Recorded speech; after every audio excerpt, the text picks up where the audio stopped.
صباح الخير مشاهدينا.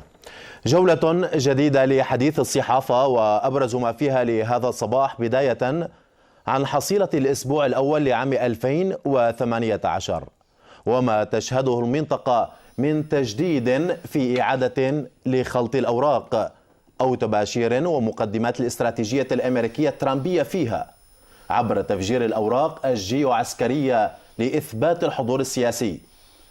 إرهابيو الحر في واشنطن ورسائل بالجملة إلى روسيا عبر بوابة حميميم. أما الجيش التركي فينشئ مشافي ميدانية على الحدود تحضيرا لعملية عسكرية في الشمال، والهدف المرجح هو عفرين والذرائع ذاتها. أما السؤال اليوم فهو عن المدى الذي سيؤثر به سوتشي السوري للحوار الوطني في ظل التصعيد الأمريكي الإسرائيلي السعودي. ماذا أيضا عن جديد ترامب الذي يصف نفسه بالعبقري والعاقل للغاية؟ وهل يستحق إثبات الذات لدى ترامب كل هذا العناء؟ نتطرق أيضا مشاهدينا إلى معارك الإخوة الأعداء مع إحباط محاولة انقلاب في قصر الحكم السعودي واعتقال 11 أميرا بتهمة التجاوز على الملك. إلى أين وصلت السعودية اليوم؟ وما هي النهايات المتوقعة؟ مشاهدينا، لمناقشة هذه الموضوعات وغيرها نستضيف الكاتبة والباحثة السياسية نائب عميد كلية الإعلام في جامعة دمشق الدكتورة نهلة عيسى. تحية طيبة دكتورة. أهلا بالشهر. يا هلا دكتورة، ما هي حصيلة الأسبوع الأول لعام 2018 من الأحداث التي جرت؟ على مستوى سوريا أنت تعرف أنه العنصر أو الحدث الأبرز هو ما جرى في حرستا، وأعني به الهجوم على إدارة المركبات في حرستا في أحد ضواحي العاصمة من قبل فيلق الرحمن وأحرار الشام. وأعتقد بالتأكيد لابد أن يكون جيش الإسلام مشتركا وأن لم يكن ظاهرا. وهذا الحدث كان بداية عام 2018، مما يؤكد أن هناك أوامرا قد وصلت إلى المجموعات الإرهابية في سوريا، وهذه مجموعات ارتباطاتها معروفة يعني منذ سنوات، هي مرتبطة بشكل مباشر بالسعودية وبقطر لإعادة الوضع، طبعا هو بتوجيه من أمريكا، هذا أمر لا يحتاج إلى تفسير، لإعادة الأمور إلى النقطة صفر.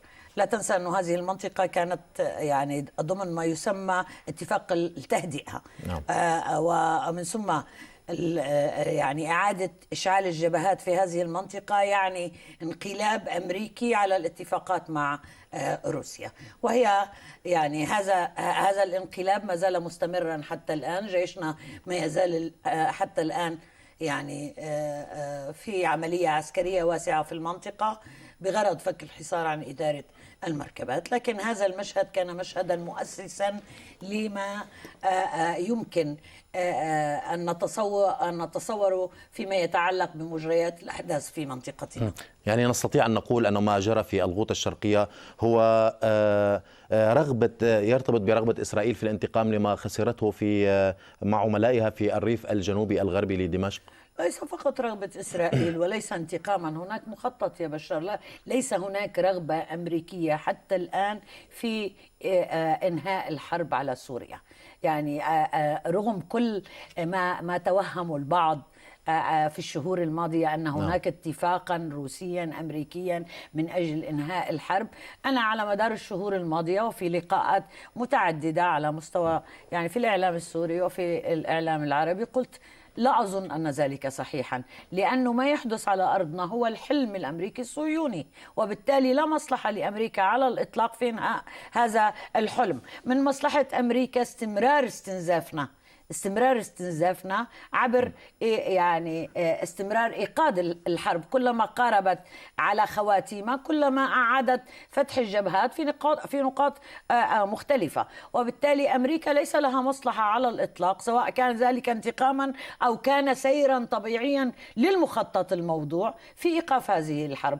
أمريكا ليست يعني لا تعنيها الناحية الأخلاقية في اتفاقاتها، بمعنى كل تفاهماتها مع روسيا، كل تفاهماتها مع روسيا قابلة لأن تنقلب عليها في لحظة بغية تحقيق مصالحها. وبالتالي ما يجري في منطقتنا عامة، في الوطن العربي عامة وفي سوريا خاصة، هو مصلحة أمريكية صهيونية بامتياز. وبالتالي ما الذي سيجبرها على إيقاف هذه الحرب أو على الالتزام باتفاقاتها مع روسيا بهذا الشأن؟ يعني برأيك دكتورة سياسيا، هل من الممكن أن هذه المحاولات المتكررة أن تكون لإفشال مؤتمر سوتشي لما يمثله ضربة سياسية لأمريكا بعد الضربات المتتالية طبعا في الميدان السوري؟ نعم، لا أعتقد أن لا جنيف قابلة للنجاح ولا سوتشي قابلة للنجاح حتى الآن وفق المعطيات الموجودة حتى الآن، لأنه ليس هناك إرادة أمريكية.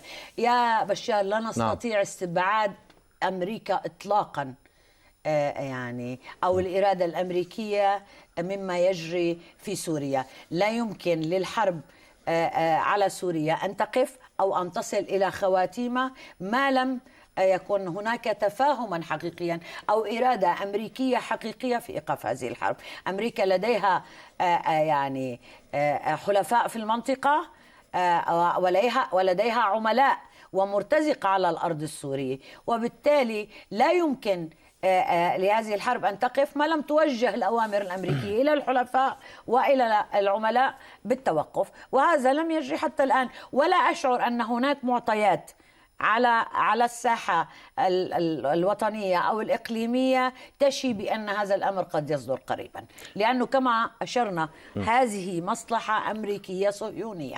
نعم، من أيام قليلة تم استهداف مطار حميميم بالقذائف التي يقول عنها الخبراء العسكريون الروس أنها قذائف روسية الصنع تهرب عن طريق تركيا وبدعم من الولايات المتحدة الأمريكية. نعم، هذه رسائل إلى روسيا بأنها ليست بعيدة أيضا عن اليد الأمريكية. وبالتالي كما تعرف أنه تم قصف مطار حميميم بقذائف وبطائرات مسيرة أيضا بغية أن تفهم أمريكا روسيا أنه حتى يعني هي ليست آمنة حتى في قواعدها على الأرض السورية. طبعا هذه أسلحة مهربة من عبر الحدود التركية. لا تنسى أن تركيا مهما يعني قامت بإجراء اتفاقات سياسية مع روسيا في النهاية هي حليف أمريكي بامتياز، يعني لا تستطيع أن تنسى جيناتها. يعني ما تجريه من اتفاقات مع روسيا هي مجرد محاولات للحفاظ على مصالحها أو بالشكل الذي يخدم مصالحها فيما يتعلق بالموضوع السوري. أما في الحقيقة فهي بالنهاية حليف أمريكي بامتياز وستقوم الآن يعني تركيا تلعب دور العميل المزدوج يعني بين الطرفين، يد مع أمريكا والأخرى مع روسيا بالشكل الذي يحافظ على مصلحتها مع الطرفين. يعني هذه في عالم السياسة أن تعرف لا يمكن الركون إلى حليف دائم ولا القول أن هناك عدو دائم إلا فيما يتعلق بإسرائيل بما يتعلق بشأننا، لأنه عالم السياسة عالم متغير ومتقلب وفي كل لحظة وفقا لمصالحك تغير يعني جداول أعدائك وأصدقائك، وهذا ما تفعله تركيا بما يخدم مصلحتها. لكن لا، جذر الأمريكي جذر جيني لا يمكن أن تتخلى عنه. نعم دكتورة، سنبقى في المحور التركي الروسي لكن بعد قراءة بعض الصحف. مشاهدينا الكرام، ننتقل وإياكم إلى الزميلة شذى جودية لقراءة بعض الصحف. أهلا بكم مشاهدينا. نبدأ قراءة ما احتوت عليه موضوعات وتحليلات الصحافة لمجمل ما يجري في المنطقة والعالم، لا سيما في التطورات المتعلقة بإيجاد الحل السياسي لإنهاء الحرب على سوريا. نبدأها من موقع العهد الإخباري ومقال الكاتب محمد عبيد تحت عنوان هجوم حرستا، أهداف تتخطى الميدان إلى غايات السياسة. يورد الكاتب أن الهدف من وراء هذا الهجوم الواسع على إدارة المركبات في حرستا يكمن في جعل الغوطة الشرقية تحت سيطرة المسلحين بالكامل، بعدما كان الجيش السوري تمكن من تقطيع أوصالها من خلال حفاظه على إدارة المركبات التي تقع في عمق الغوطة وتتوسط عربين وحرستا.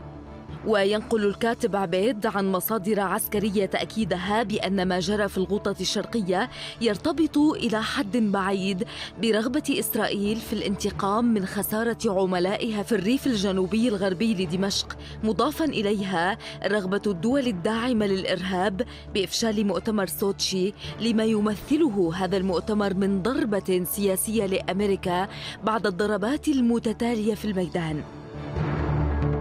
نذهب مشاهدينا إلى افتتاحية جريدة الثورة السورية ونقرأ تحت عنوان في عين العاصفة الأمريكية للكاتب علي قاسم أنه وبعد التجربة المثيرة للجدل في إدارة الخراب والدمار في المنطقة والامتدادات المرشحة خارجها، تبدو السياسات الأمريكية أمام منعطف جديد، وهذا كما يقول الكاتب يفسر إلى حد بعيد تهافت الأمريكي والمحاولات المحمومة لاستهداف إيران سياسياً وإعلامياً وصولاً إلى المنصات الأممية رغم إدراكها عبثية المحاولة. لكن الواضح أن المقاربة الأمريكية لمجمل قضايا المنطقة والعالم يشوبها الكثير من نقاط الغموض، وعلى هذا الأساس أيضاً كان الإشغال الأمريكي على جبهة إيران مجرد مرحلة انتقالية أو مقدمة للاستراتيجية الأمريكية بحلتها الجديدة تصل حدود البحث عن مفردات تتفق مع الصيغ الأمريكية لحروبها القادمة. أهلا بكم مشاهدينا مجددا مع لقائنا مع الدكتورة نهلة عيسى. دكتورة، بالعودة إلى المحور التركي والضغوط الأمريكية والتركية، هل برأيك ستنجح هذه الضغوط على روسيا؟ لا، ليست مسألة ضغوط ستنجح أو لا تنجح. لا يمكن للسياسات السورية فيما يتعلق السياسات الروسية فيما يتعلق بالحرب على سوريا أن تنجح ما لم تتعاون أمريكا وتركيا مع روسيا لإنجاح ذلك. يعني لا تنسى لكن هناك ضغوط حاليا. أمريكا لاعب يعني رئيسي على المستوى الدولي، وهو لاعب رئيسي فيما يتعلق بما يجري في سوريا، وأيضا تركيا لاعب إقليمي مهم. تركيا شكلت رأس الحربة في الحرب على سوريا، وبالتالي من أجل إنهاء هذه الحرب لابد من تفاهم بين الأطراف الثلاثة ورغبة من الأطراف الثلاثة في إنهاء هذه الحرب. لا نستطيع أن نتجاوز الوقائع في مثل هذه الأمور، لا نستطيع تجاوز هذه الوقائع، وبالتالي الدور التركي رئيسي فيما يتعلق بالحرب على سوريا، والدور الأمريكي رئيسي فيما يتعلق بالعالم بأكمله، فكيف بالحرب على سوريا. لذلك كل ما يعني ما تضعه روسيا بالاتفاق مع سوريا من يعني من خطط وبدائل واستراتيجيات واتفاقيات من أجل إنهاء هذه الحرب والوصول إلى طاولة المفاوضات، لا يمكن أن ينجح على الإطلاق ما لم توافق عليه أمريكا وتساعد على تنفيذه تركيا. وحتى الآن أنا لا أرى ولا أستطيع أن أضحك على الناس، لا أرى أي دلائل تشير إلى إرادة أمريكية حقيقية. يعني لم تتبلور الصورة حتى الآن. وخاصة يعني لا تنسى أنه الفصائل ما يسمى بالمعارضة رفضت الذهاب إلى سوتشي، وبالتالي يعني الوفد الذي كان يفترض أن يمثل الشعب السوري الذاهب إلى سوتشي من سيفاوض؟ يفترض أن تجلس جميع الأطراف التي يعني هؤلاء الذين يدعون أنهم يمثلون الشعب السوري، إضافة لمن هم ذاهبون من سوريا كممثلين للشعب السوري، أن يجلسوا معا للحوار. هؤلاء بأوامر طبعا أعلنوا رفضهم الذهاب إلى سوتشي. هذا يعني أنه ليس هناك إرادة كما هم أمريكية. حاليا قادة ما يسمى الجيش الحر في واشنطن للتنسيق مع القادة العسكريين الأمريكيين. نعم، للعمل في الشمال والشمال الشرقي السوري. أنا أعتقد ليس فقط في الشمال، أنا أعتقد أن جبهات كثيرة ربما في الأيام القادمة سيعاد فتحها من جديد. أنا أخشى أن أمريكا يعني تعيد الحرب إلى نقطة الصفر في المواقع التي تستطيع أن تفعل فيها ذلك، والتي ما تزال يعني خارج سيطرة الدولة. على هذا الأساس دكتورة، هناك تسخين للجبهات ليس بهدف الحصول على أوراق على طاولة المفاوضات. أنا أخشى أننا نعيش هذا الوهم، إشعال النار فقط. أنه تسخين الجبهات هو بهدف الحصول على مزيد من يعني الأوراق من أجل الجلوس على طاولة المفاوضات. أنا أعتقد أنه أمريكا ليس في ذهنها في القريب المنظور الرغبة في أن يجلس أحد على طاولة المفاوضات. إشعال الجبهات مقصود بذاته لإعادة الأمور إلى نقطة الصفر. ليست فقط الولايات المتحدة لكن أيضا الحشود الجيش التركي نعم. على الحدود الشمالية أمريكا. نعم. وينشئون المشافي الميدانية على الحدود تحضيرا لعملية عسكرية في الشمال، والهدف المرجح أن تكون طبعا عفرين. نعم. إلى ماذا تخطط له تركيا في هذا الوقت تركيا بالتحديد؟ تريد أن لا تنسى أنه يعني الحرب على سوريا كان الهدف التركي منذ اللحظة الأولى واضحا هو الوصول إلى حلب. عندما انتهت معركة حلب لصالح الجيش العربي السوري، لصالح الدولة السورية، أصبحت إدلب هدفا. أنا أعتقد أن تركيا وبحجة يعني الخوف من إقامة ما يسمى دولة كردية على حدودها، تسعى لإقامة قواعد عسكرية في منطقة الشمال السوري شبيهة بالقواعد العسكرية التي قامت أمريكا يعني بإقامتها في رميلان يعني وغيرها في الشمال الشرقي من سوريا. وبالتالي المقصود يعني تفتيت سوريا أو تقسيم سوريا أو تجزئة سوريا بهدف يعني جعل المنطقة في حالة سيولة دائمة، يعني في حالة عدم توازن كما حصل في العراق. لا تنسى أمريكا خرجت من العراق منذ أكثر من 10 سنوات وما يزال العراق حتى الآن مجزأ مشتتا مبعثرا، سلطته على أراضيه يعني ليست كاملة. وهذا ما تريده أمريكا وما تسعى وما تساعدها في تركيا لكي يحدث في سوريا. أنا أعتقد أنه أمامنا ما يزال سنوات عديدة من أجل إنجاز. بما أن تطرقت دكتورة للموضوع الكردي، هل هناك أن يكون الموضوع الكردي في سنة 2018 أن يكون ملف رئيسي للعمل به سياسيا؟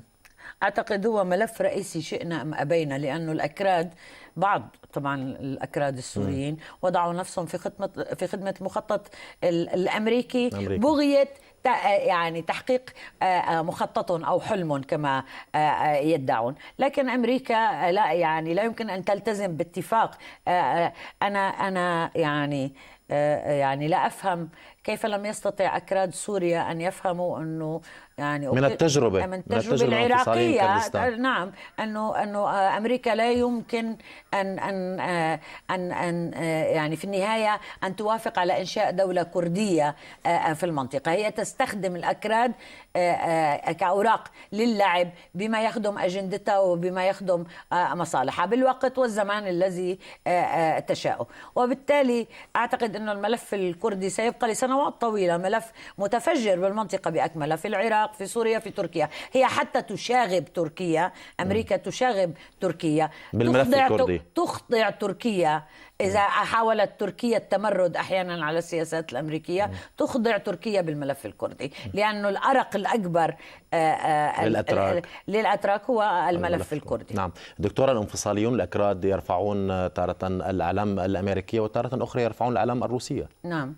يعني هذا دليل أنه ليس لديهم أجندة خاصة، وهذا ما يخيف. بالتالي هم لا يدافعون عن حلم، هم ينفذون أجندة، وهذه مشكلة كبيرة. هذه مشكلة كبيرة يعني أن يكون من بيننا من هو تابع للآخرين سواء كان حليفا أو كان عدوا. هذه مشكلة كبيرة، دليل أنه الأجندة ليست أجندة قومية وليست أجندة وطنية، هم مجرد أزلام في إطار المخطط التركي الأمريكي أو أي مخطط مرسوم للمنطقة. نعم، برأيك التطورات الآن في إيران إلى أي منحى تأخذ التطورات السياسية والحراك الشعبي في إيران؟ أنا يعني إيران نفسها تقول أنه ما جرى في الأيام القليلة الماضية هي تحركات شعبية ذات مطالب محقة. لا تنسى أنه معظم المظاهرات التي خرجت خاصة في مشهد مرتبطة بحدث له طابع اقتصادي مالي، بمعنى أنه مجموعة من الشركات الخاصة قامت بجمع الأموال من الناس ببغية إقامة ضاحية، يعني في مشهد، ضاحية سكنية في مشهد، وهي ثاني أكبر المدن الإيرانية، ومن ثم نصبت على الناس، لأنه أعلنت هذه الشركات بعد جمع لأموال مليارات الدولارات قامت بإعلان إفلاسها، مما أدى إلى إصابة يعني أعداد كبيرة من الناس يعني بحالة هلع. ويبدو أنه لم تتم التدخل الأمريكي في هذا الحراك. استغلت أمريكا كالعادة، استغلت أمريكا في إيران. أنت تعرف إيران عدو تاريخي منذ قيام الثورة الإسلامية لأمريكا، وبالتالي بالتأكيد أمريكا لديها يعني عملاء في الداخل الإيراني منذ سنوات طويلة. عندما بدأ الحراك استغلت أمريكا كما تفعل دائما الظرف والزمان المناسبين لمخططاتها لأجندتها، استغلتهم لتحويل الحراك الشعبي المطلبي إلى حراك يبدو وكأنه انقلاب على النظام الجمهوري الإسلامي في إيران. وأيضا سنتكلم عن تدخلات الأمريكية ليس فقط في إيران، في الشرق الأوسط بشكل عام بعد قراءة بعض الصحف. مشاهدينا الكرام، نقرأ وإياكم بعض الصحف العربية والأجنبية. أهلا بكم مشاهدينا من جديد، نواصل معكم استعراض قراءات تعليقات موضوعات الصحافة لهذا الصباح من الأوبزيرفر البريطانية، والتي نشرت مقالا تصدر صفحتها الأولى بعنوان ترامب أنا عبقري وعاقل للغاية. تقول الصحيفة أن الرئيس الأمريكي دونالد ترامب نشر سيلا من التغريدات على تويتر يؤكد فيها سلامته العقلية كرئيس وعلى ذكائه ونجاحه، بينما العالم يطلع على كتاب يكشف التعاملات الداخلية لترامب في البيت الأبيض. وبحسب الأوبزيرفر فأن ترامب هون في تغريداته من المزاعم التي جاءت في كتاب الغضب والنار للصحفي مايكل وولف، الذي ينقل فيه تصريحات لمقربين منه ومن إدارته يشككون في قواه العقلية. خلصت الأوبزيرفر البريطانية بأن كتاب الغضب والنار يصور إدارة أمريكية محكوم عليها بالإخفاق تنتقل من أزمة إلى أخرى، يقودها رئيس يتعامل كالأطفال ويتعامل مع التوتر بانفعالات حادة. نختتم مشاهدين موضوعات الصحافة من ميدل إيست البريطانية، التي أفردت بدورها تقريرا عن الشهور التسعة الأولى لإدارة ترامب، استندت فيه على كتاب الغضب والنار لمؤلفه مايكل وولف. فرؤية ترامب للشرق الأوسط والمعارك الداخلية والخارجية كانت مزاجية ومتقلبة، وعلى سبيل المثال منها إعطاؤه الأمر بقصف القاعدة الجوية السورية بالصواريخ رغم اعتراض عدد من المستشارين، مرورا بالكيفية التي نصب بموجبها محمد بن سلمان وليا للعهد السعودي وتحوله إلى رجل أمريكا في المنطقة، وصولا إلى أعلان القدس المحتلة عاصمة لإسرائيل. أهلا بكم مجددا مشاهدينا الكرام لاستكمال حوار حديث الصحافة مع الدكتورة نهلة عيسى.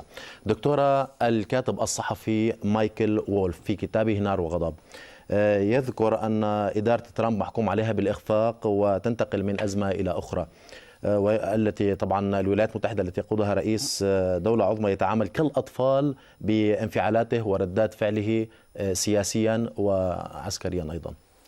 أنا أعتقد أنه إدارة البيت الأبيض تريد أن ترفع يعني عنها الحرج الأخلاقي، لكن لا أعتقد أنه ترامب أحمق، ولا أعتقد أنه كالأطفال.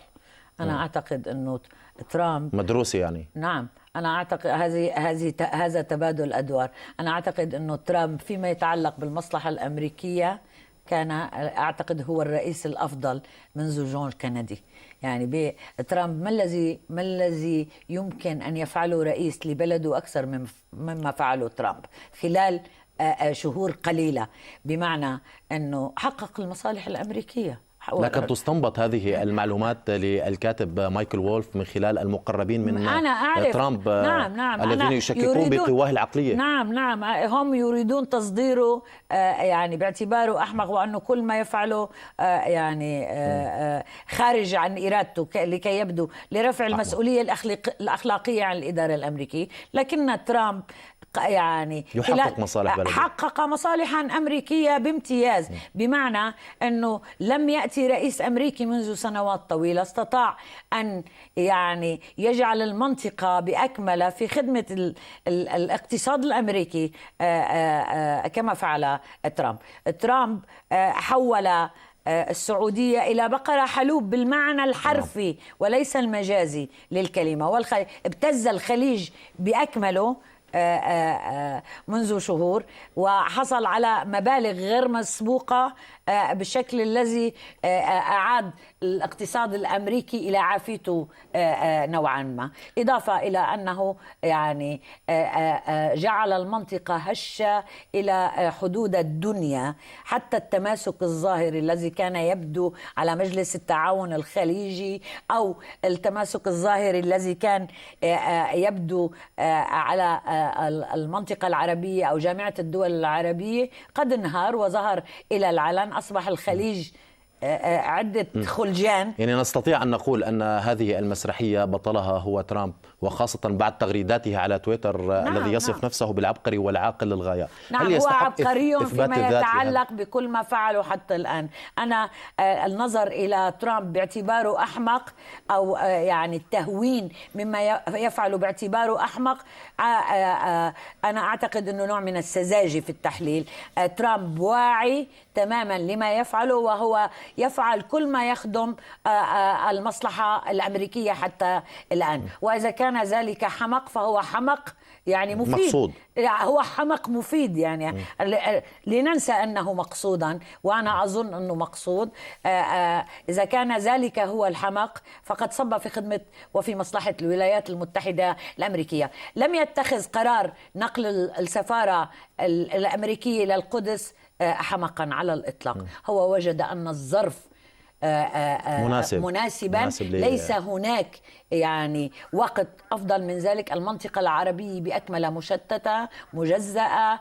القضية الفلسطينية أصبحت لم تعد في واجهة الأحداث، ولم تعد قضية العرب الأولى.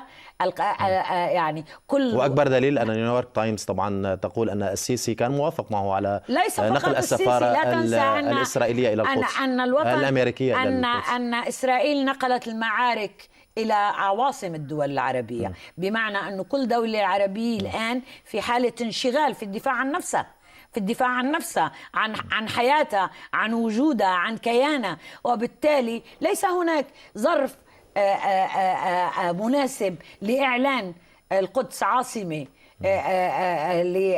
لما يسمى دولة إسرائيل أفضل من هذا الوقت، لأنه كل دولة مشغولة بهمومها. لا يمكن الآن يعني تشكيل ما يسمى تحالف عربي أو يعني جامعة دول عربية أو كيان عربي جامع للرد على إسرائيل. وبالتالي إسرائيل تعرف أنه الغضب العربي لن يتجاوز الشفاه، لن يتجاوز الشفاه في نقل السفارة الأمريكية إلى القدس. ننتقل الآن إلى تطورات في المملكة العربية السعودية. طبعا هناك محاولة انقلاب في قصر الحكم السعودي واعتقال 11 أميرا بتهمة التجاوز عن الملك. نعم. أين وصلت السعودية اليوم دكتورة نهلة؟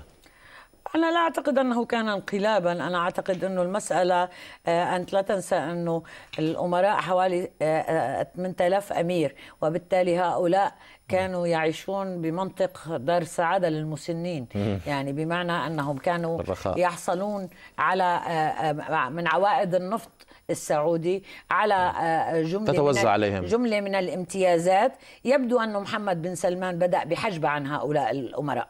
هؤلاء ذهبوا إلى القصر بغية الحصول على ما يسمى فواتير كهرباء أو يعني لكي تسدد عنهم المملكة فواتير كهرباء وغير ذلك. الملك، يعني تنابل السلطان سليم بالمعنى الحرفي للكلمة. وبالتالي يعني الأوضاع سياسيا تتفاقم في المملكة العربية السعودية. السعودية. نعم، هناك انقسام في العائلة المالكة، انقسام كبير على خلفية مالية، على خلفية يعني على خلفية حجب الامتيازات السابقة.